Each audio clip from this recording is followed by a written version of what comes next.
When World War II finally ends, peace terms force Finland to surrender Karelia to the Soviet Union. As a result, over 400,000 Finns abandon their homes and move across the new border. 2 years later, a former Finnish commando named Atomi returns to Karelia with his loyal dog, hoping to see what remains of his past. At a Soviet border station, guards inspect his documents for several tense minutes, before finally allowing him through. In the early light of morning, Atomi reaches the ruins of the place he once lived. He walks through what is left of his home, grieving the memories that linger in the walls, and finds a photograph of his lost family. Far away in Siberia, Soviet Red Army commander Igor is released from confinement. His superior recalls the terrifying record of Igor's unit, the destruction of entire villages and the slaughter of civilians, including Atomi's family. These killings drove Atomi to seek vengeance, making him a feared legend known as the Immortal, after he eliminated more than 300 Soviet soldiers. Now, the army has learned that he has crossed into their territory, and Igor is promised a reward for killing him. Back in Karelia, Atomi spends the day dismantling what remains of his home, even the doghouse, saving anything useful and burning the rest. When his truck is loaded with good lumber, he and his dog begin the journey back toward Finland. After hours on the road, he encounters a blockade. Forced to stop between two army trucks, he hands over his passport. Igor observes from the second vehicle, confirms Atomi's identity, and sends a soldier forward with a Molotov bomb, while another prepares a knife. Atomi waits until the bomber is close enough, then slams the truck door into him, igniting the man's body. He reverses, running over the knife wielder and launching the corpse through Igor's window. Another soldier opens fire, but Atomi charges forward, drags the man out through the window, knocks him out, and escapes. Igor summons a third truck, and together they pursue Atomi. The captured soldier regains consciousness twice,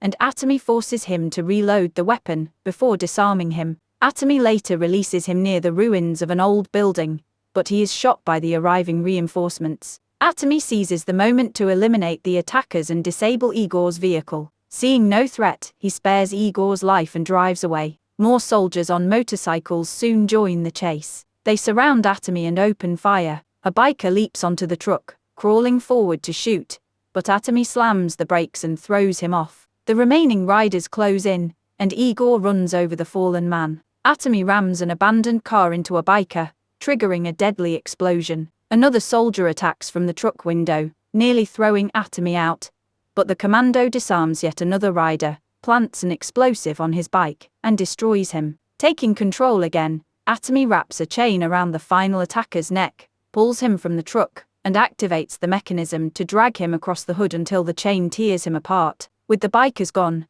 Igor throws a burning bomb onto the lumber, setting it ablaze. Enraged, Atomi straps explosives to the decapitated body and hurls it at Igor's truck, forcing Igor to leap clear as it explodes. Atomi drives into the woods to extinguish the fire. He cools the engine with his remaining water and tends to the wound on his cheek. Then aircraft appear overhead. He grabs his dog and speeds away as gunfire rains down. He leaves the road and hides inside an abandoned barn, but the planes return, bombing the structure. Atomi races through the collapsing building and escapes just ahead of the blast. The back of the truck is now shielded with thick lumber from the barn, strong enough to withstand enemy bullets. One plane dives low through the trees, trying to line up a shot. Atomi slams the brakes, bracing for what comes next. Bullets can't do anything against a tank. Then Atomi drinks some fuel and spits it into the engine through a hose, which makes the tank move faster. When it's about to crash into the border, the fuse activates the explosives, causing the tank to fly over the barrier and land on the other side. The wood falls off, the tank loses some pieces, and Atomi is severely injured. The presence of the dog helps him stay conscious, and Atomi knows he's about to be captured, so he bites the handle of his knife to destroy the wood until only the blade is left. Afterward, Atomi sends the dog to the woods to save it and climbs out of the tank. Igor gets ready to shoot him, however his superiors arrive and announce they want him alive. A frustrated Igor drags Atomi by his leg and kicks him in the head to knock him out. Sometime later, Atomi is being tortured inside a train to Siberia by a soldier who keeps whipping him with a cable still connected to the power box. When the train finally takes off, Igor sends the soldier away and tells Atomi a story. He explains he doesn't remember any of his victims except for a young boy, who stood up against him with just a knife to try to protect his mother and his brother. Atomi's whole body shakes in grief and anger as he realizes that this was his family. Igor reveals he chopped them up into pieces with an iron shovel and fed them to stray dogs. He also says that Atomi is an abomination and not a legend, who will meet his end in Siberia. After Igor leaves, Atomi screams in fury. With his hunger for revenge reawakened, he flips his body to put his legs on the ceiling and pulls with all his strength until he frees himself. The soldiers outside hear the noise and play rock paper scissors to decide who will go inside to check. Atami then retrieves the blade from earlier, which is hidden inside a wound in his leg. When a soldier comes in, Atami pretends to be unconscious. The other soldier worries because there's nothing but silence for several seconds, only to suddenly hear a gunshot and a scream. Then there's knocking on the door, so the soldier opens the speakeasy window and sees the face of his teammate. He asks if everything is fine, and his teammate nods. The soldier opens the door and discovers that Atami has cut the other man in two to use him as a puppet. The guy is so terrified that he jumps off the train. Atami drops the gun he stole and slicks his hair back with blood, growling with anger. In the main car, the higher officers are having a lovely dinner. Igor asks for his payment so he can leave, but they force him to wait and enjoy their success. Meanwhile, Atami has made it to the car with his wood and takes a pickaxe before entering the next car. A bunch of young soldiers are sleeping, so he carefully sneaks around to avoid waking them up. A soldier comes out to pee and Atami enters another car just in time. Here he finds more sleeping men and one coming back from his break. Atami immediately throws the pickaxe into his mouth to kill him, and when he turns around, he discovers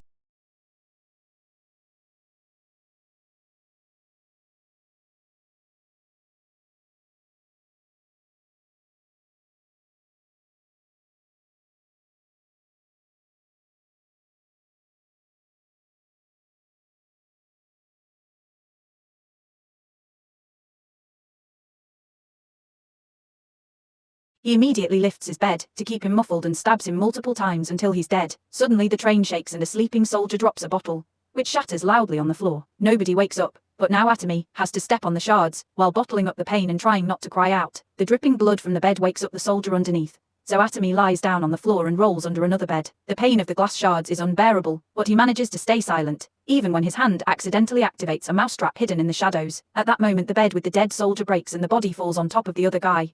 So he groans in pain and wakes everyone up, filling the car with confusion. Atami runs to the exit and retrieves his pickaxe, which he then uses on the other side to lock the door. The next car is full of guards on duty, so Atami climbs on it and walks on the roof. Unfortunately, he's hit by a pipe from a water tower and his body falls through the roof into the car with the surprised guards. All the men get their weapons ready, so Atami uses the pipe as a shield and the bouncing bullets kill 2 soldiers. Then he takes their weapons and shoots a few more guards, creating a pile of bodies that protects him from the rest of the men. He stays hidden until the guards waste all their ammo. Then he jumps out and shoots them all to death, leaving the car silent. Hearing all the commotion, Igor leaves the table to investigate. He sees the gunfight in the other car and decides to release it since he's not getting paid anyway. Atami comes out and watches how the train with Igor leaves him behind, but he also realizes that the thing next to him is a missile pointed toward the rest of the train. Meanwhile, Igor returns to the table and casually slashes an officer's neck. Then he pulls out a gun and shoots everyone except for the boss. The terrified man finally offers a suitcase with money and Igor smiles, only to shoot him as well. The awakened soldiers are now searching the cars and find the massacre left by Atami. When they make it outside, the missile is activated, and its fire burns many of them. Atami is riding with the missile, which soon hits the main train and sends him flying through the door. Atami immediately jumps on Igor and a vicious fight begins that shakes the room. The men use any item within their reach, like bottles, furniture, small tools, and even the drapes. After exchanging many blows, Igor manages to overpower Atami and leaves him under a table, while trying to leave with the money. However, Atami comes back for more and they stumble into the kitchen. Igor pushes Atami's head into the sink to try to drown him and they start stabbing each other with forks. After a few more blows, Igor throws Atami on the floor and starts hitting him with a tool. Then he grabs a shovel and hits Atami again to send him flying outside into the cold air. As Atami lands on the missile platform, Igor asks for his last words. Atami spits out a bolt he took from the missile's base and hits the brakes while the missile flies into the train. It drills Igor's skull, before blowing up in a huge explosion that tears apart the metal frame. At the finish border,